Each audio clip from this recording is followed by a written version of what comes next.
So, good evening, everyone. So, this is the report of um, Chapter 14, Guide Force Administration. When we start with the learning objectives, at the end of this chapter, the student will be able to explain the purpose of the security administration's existence, enumerate the functional roles of the security administrator, explain the concept of leadership, enumerate the leadership traits, principles, and indicators, and enumerate the operations, administrations, and technical functions of the security administrator. So, the success of a security officer rests heavily on his keen knowledge in his unit's mission, strengths, and weakness, as well as his role and function as an administrator, supervisor, or manager.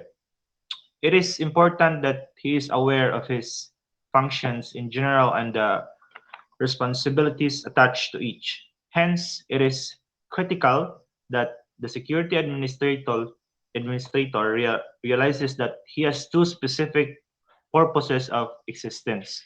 So these two purposes of existence are number one, the accomplishment of the mission, and number two is looking for the welfare of his men. So, ang ang success or ang foundation sa usa ka security officer kay iyahang knowledge. Nag-rely siya sa iyang kahibalo or kaalam sa usa ka mission o nagdepende ang success sa usa ka security officer through his work o sa iyang nahimo or ihang agi ba. So importante nga mahibal-an niya or aware siya sa iyang mga role o kahibalo siya sa iyang mga function ba usa ka security officer. So ang security administrator naay duha ka purposes. So kining duha mo ay purpose sa iyang exist, mo purpose yung existence as security administrator. Kini ang accomplishment sa usa ka mission o ang ikaduha ang pagtan-aw sa kaayuhan sa iyang mga tao. So to accomplish this role and responsibilities, his job is divided into four functional areas. Number one is leadership and command. Number two is operations. Three, administration. Four, technical services. So, leadership and command. So, unsa man ning leadership and command?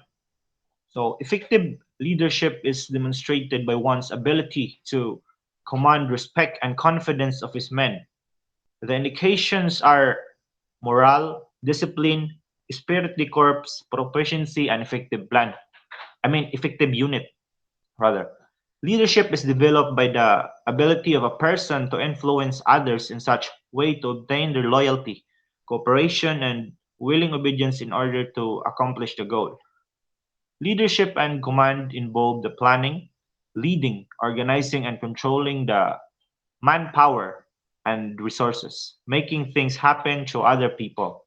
Leadership is defined as an art of influencing and directing men in such way to obtain their willing obedience, confidence, respect, and loyal cooperation in order to accomplish the mission. So, kining leadership, simple lang siya, kanang paghatag og inspirasyon sa uban aron makab-ot ang usa ka tumong ba sa tumong or goal pinaagi sa pag-motivate or paghatag og kusog og kahibalo sa imong mga miyembro. So that is leadership. So on the other hand, ang command, so kining command o sa Bisaya pagmando. So kuani siya paghimo og mga desisyon ba or aron magdumala sa usa ka grupo or organization ug ang mga membro niini nga organisasyon. So mao ra po to sa kuha. Palihog ko sa next reporter.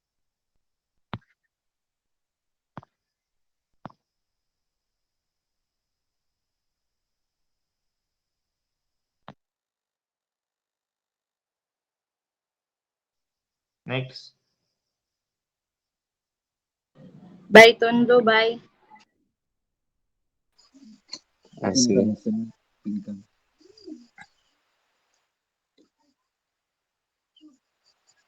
Good evening, everyone. This is my report about the leadership, the concept.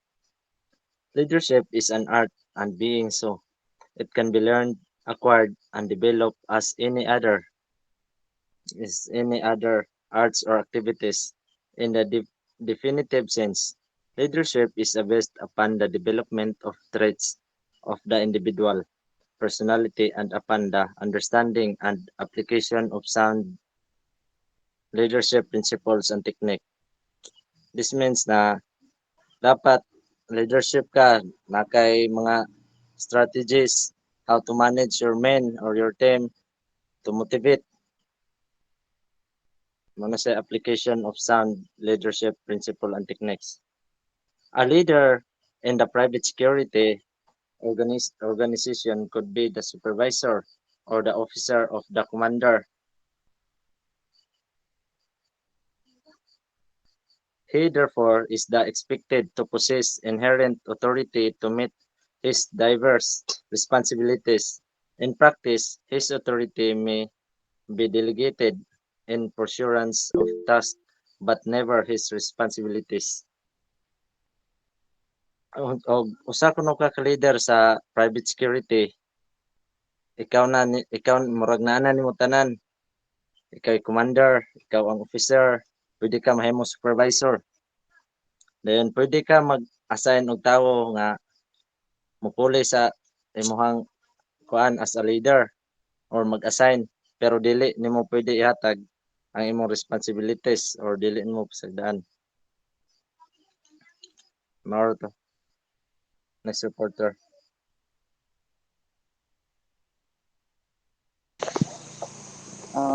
Good evening, everyone.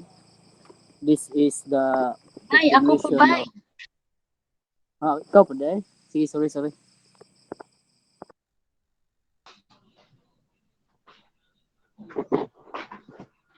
So, good evening everyone. So, continuation ni siya sa report ni Tondo.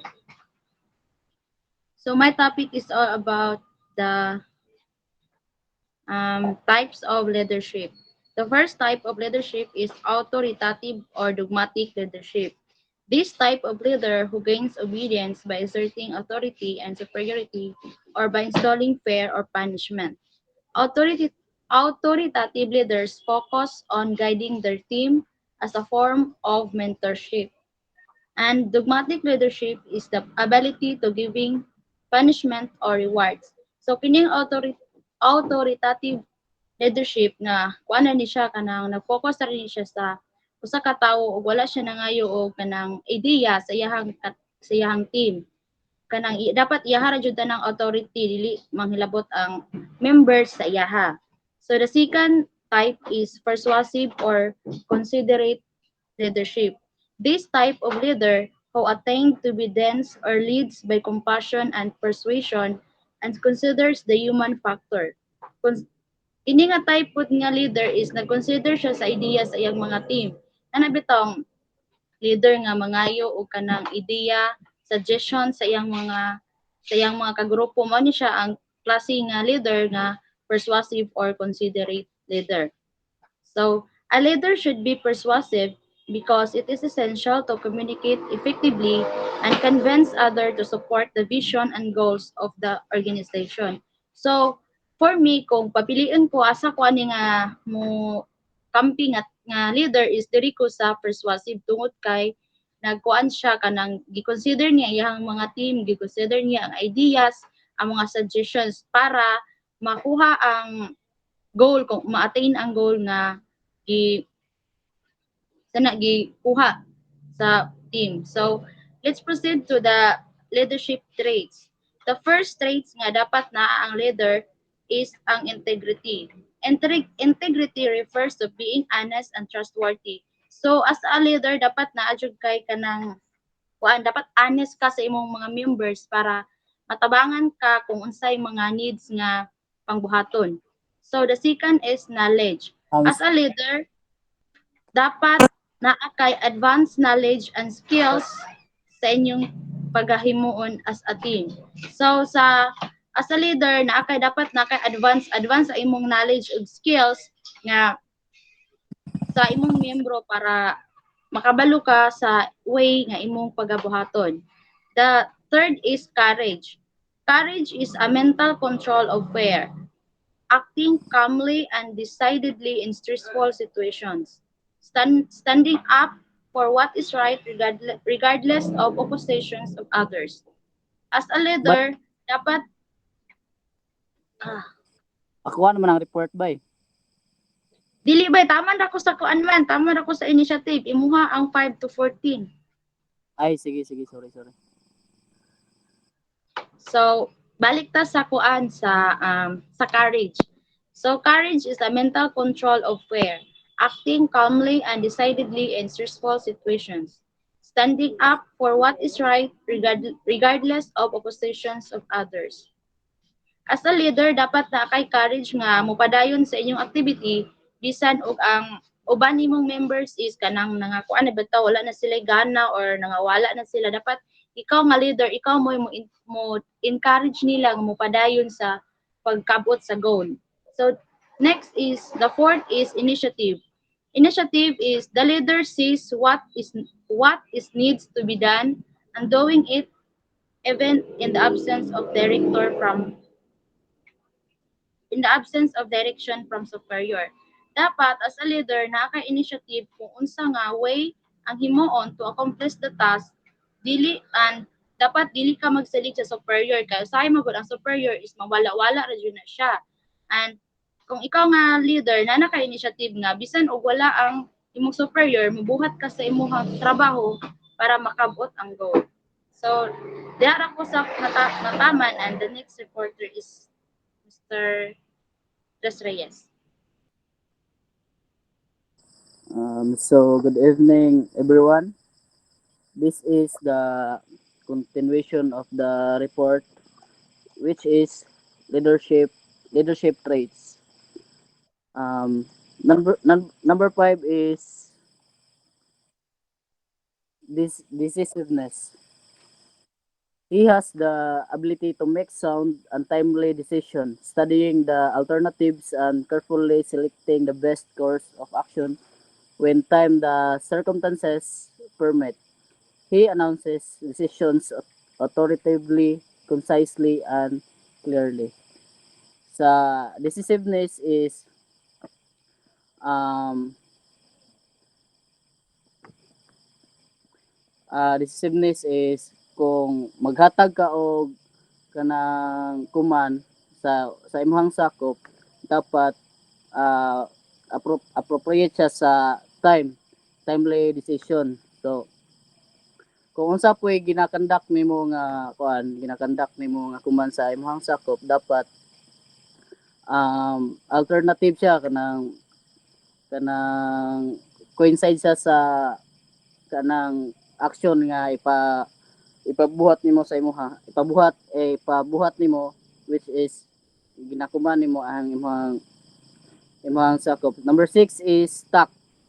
He has the ability to deal with subordinates and superiors in an appropriate manner, speaking to others with the same kind of respect and he expect from others.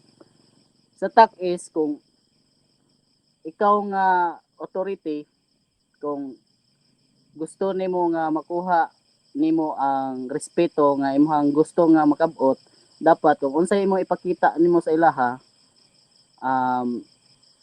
mo poy ah mo poy dili kung dili nimo sila gusto nga kuan kanang nga kung dili nimo sila gusto nga murag kanang walay batasan ba, kung unsay imong kuan sila, dapat mo poy ipakita sa imo ha. Dayon 7 is justice. He gives every man his due by being equal, impartial, and consistent in application of rewards and punishment. He listens to all sides of the issue before making a decision. Sa justice, maminaw ka both sides. Imo siyang timbang-timbangon, kung kung asa atong side nga kanang deserve nga tagaan og rewards or punishment. Dayon kung maghatag ka og punishment dapat appropriate siya sa ginakandak nga laws. Dayon dependability, he performs his duty loyally. Being at places he is expected to be at certain time.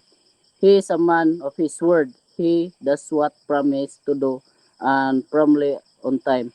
Sa dependability, ah ikaw ikaw nga nagkandak og kuman, imo siyang barugan. Barugan imo siya kung unsay mga consequences nga may tabo, dapat ready ka sa mga outcoming event. Number 9 is bearing. He knows how to carry himself, setting high standards of appearance and conduct. He avoids excessive profanity, controls voice and gestures so that extreme of emotions do not show in actions. He avoids mannerism. Sa bearing, dapat ah, ikaw sa imong kagalingon, kung unsay kanang setting sa standards of appearance, dapat imo na siyang ginabuhat, imo na siyang likayan ng mga bastos nga batasan para kagalang-galang pug kalantawon ba kay sa physical appearance pa lang daan, kuan na ka kanang makita na sa kadaghanan nga dapat angayan gyud kang respetoon. The next one, number 10 is endurance. It is the mental and physical stamina even under extreme pressure.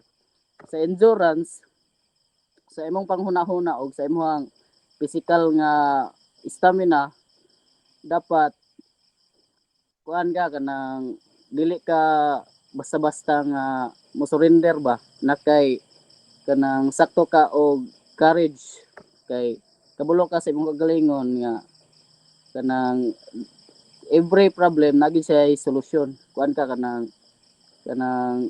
anang kabalo ka mo manage sa imong kaugalingon sa mga extreme pressure. Dayon enthusiasm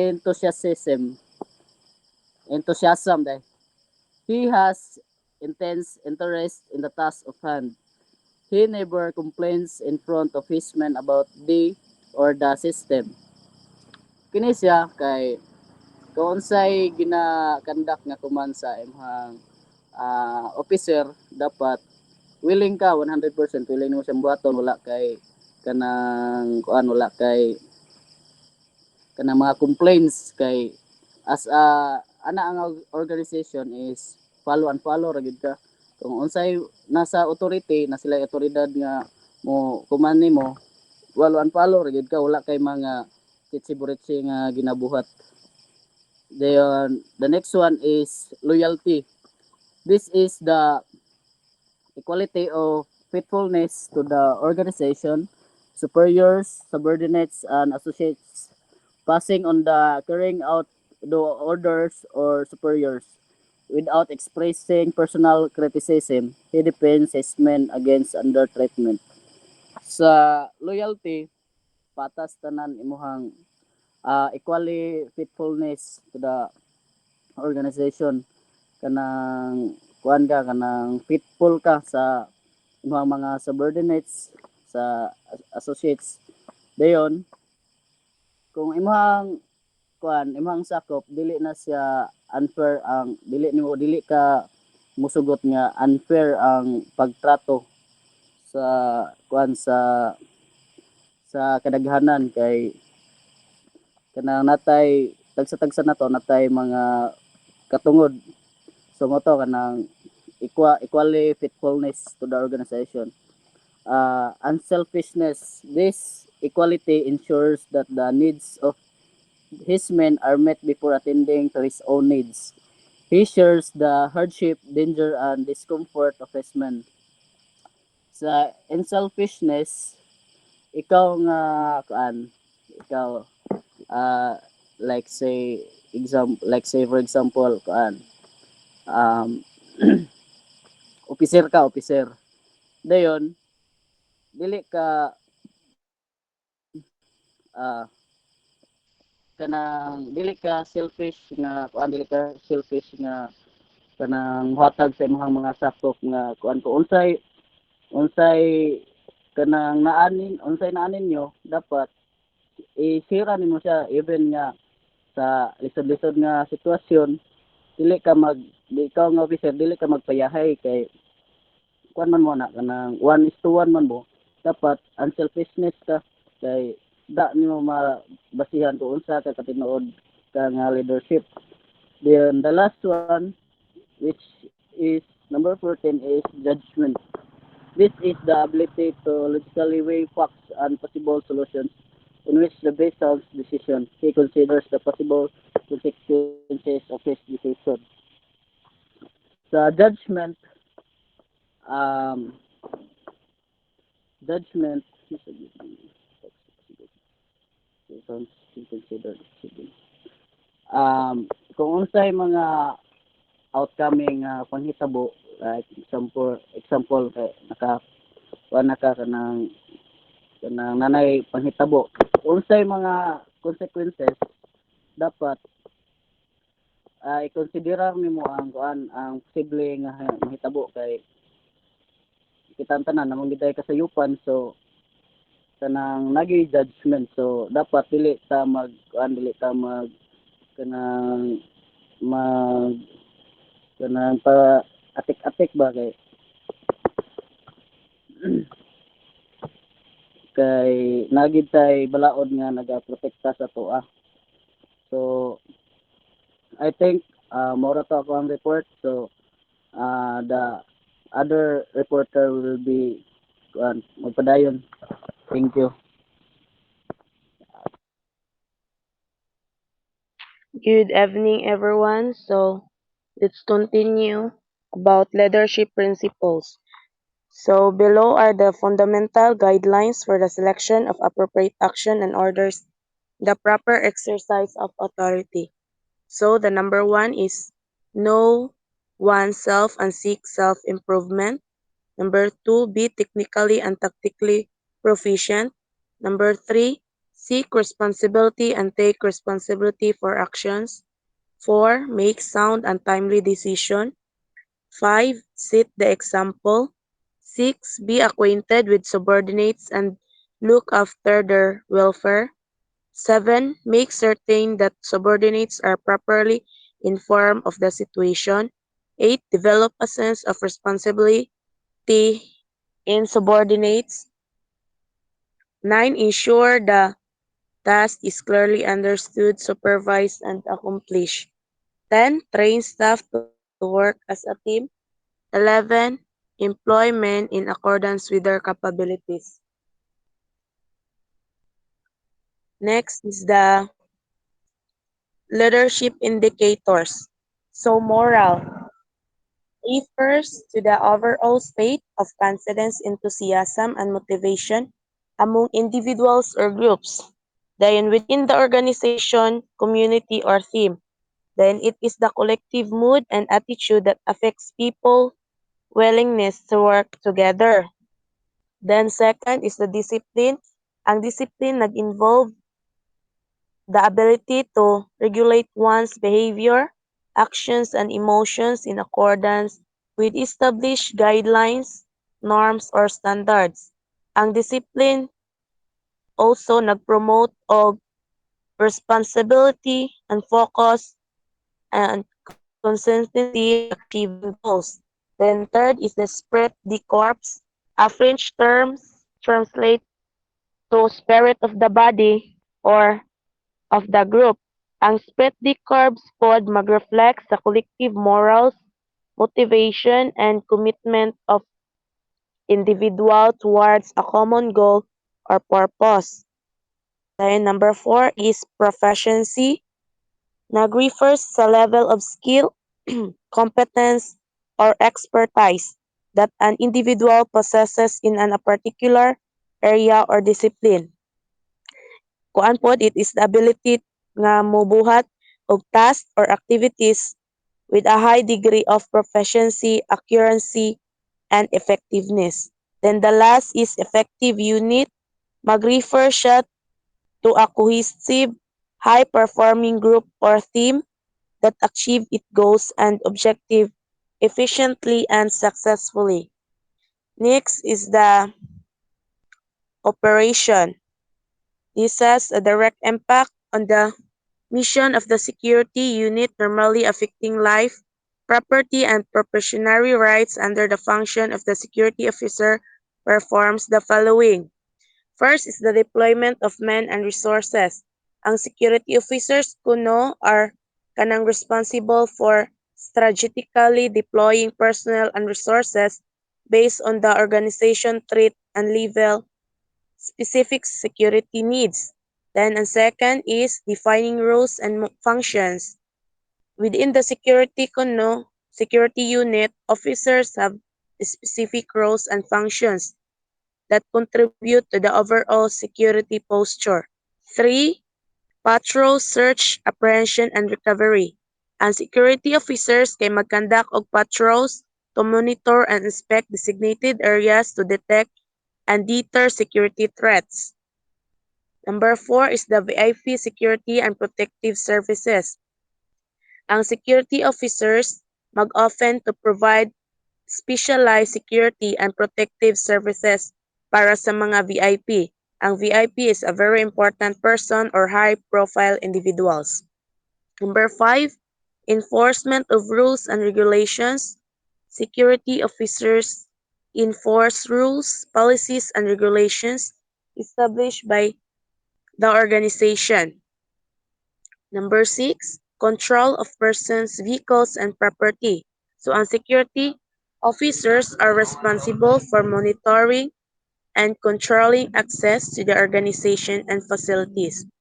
So kani pod nga operation kay mag-perform ang mga security officers og crucial for safeguarding the organization, its assets, and the well-being of the individuals within its premises. Mora to.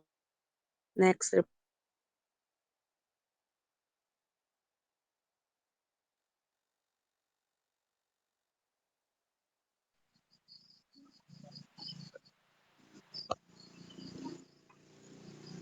Good evening, everyone. The continuation of report of Miss Miss Valdon.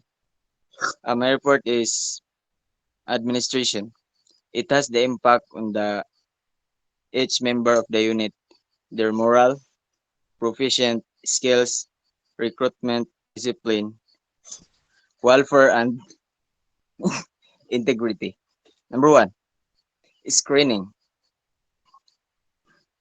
recruitment,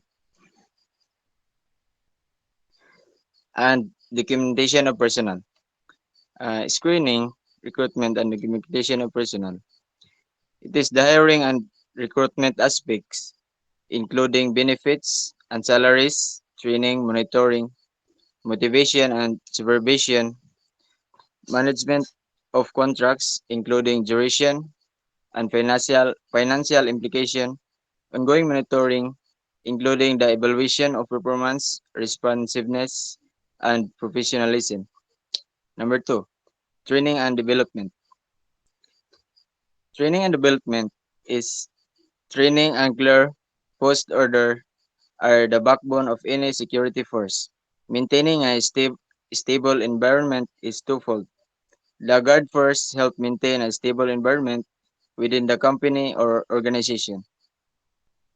An experienced guard force manager always initiates improvements that will result in budget reduction, offsetting the cost of their contract for the position. Number three, moral welfare and benefits. Cost-effective relocation of cost to support independent guard force manager, auditing of guard force to ensure efficient and effective use of client resources, implementation of technology rather than relying on traditional service lines. Number four, reward and discipline, welfare and integrity. Progressive discipline is an employee disciplinary system that provides a guaranteed range of responses to employee performance or conduct problem. Example, allow managers to intervene and correct employee behavior at the first sign of trouble. Enhance communication between managers and employees. Number 5, payrolling. Payroll module are also called payforce is an integrated payment solution that enable timely and tax compliant payments with increased efficiency and can manage multiple banking platforms.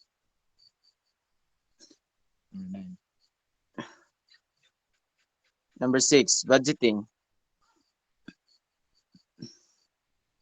Budgeting kanang kinahanglan planuhon gyud nimo yung inig unsay mga kuan ninyo.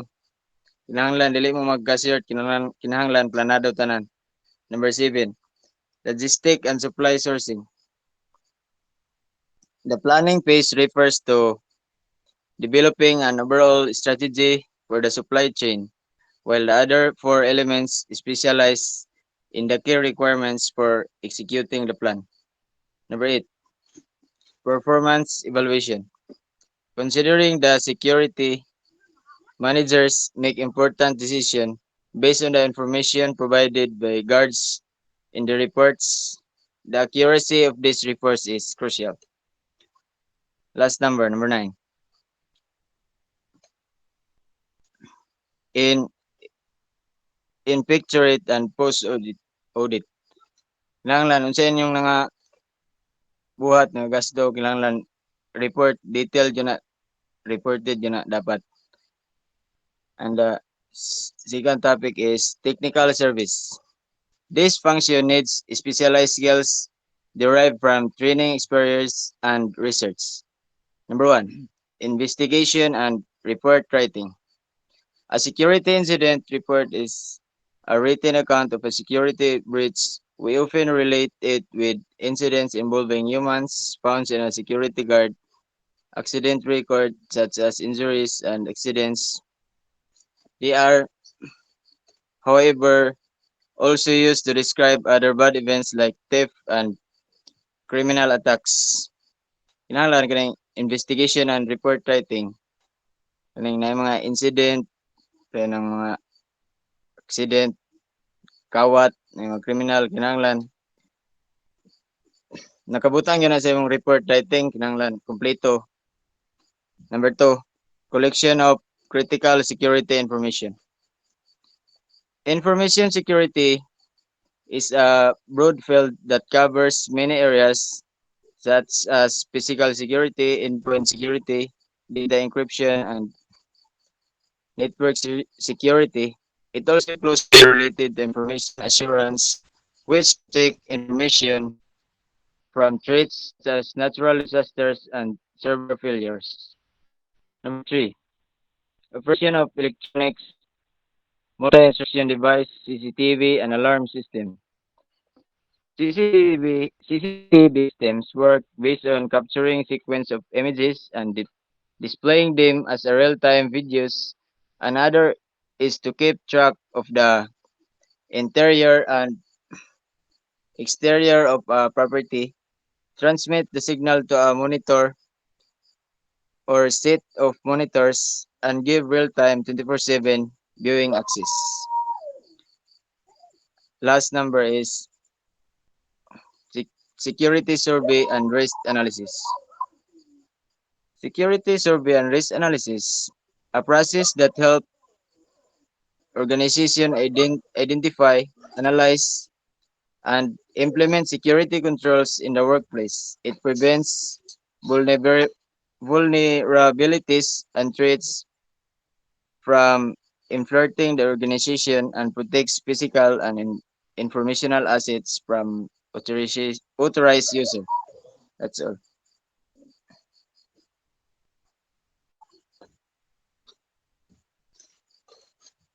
Yeah, thank Boss, okay na boss? you. Na, boss.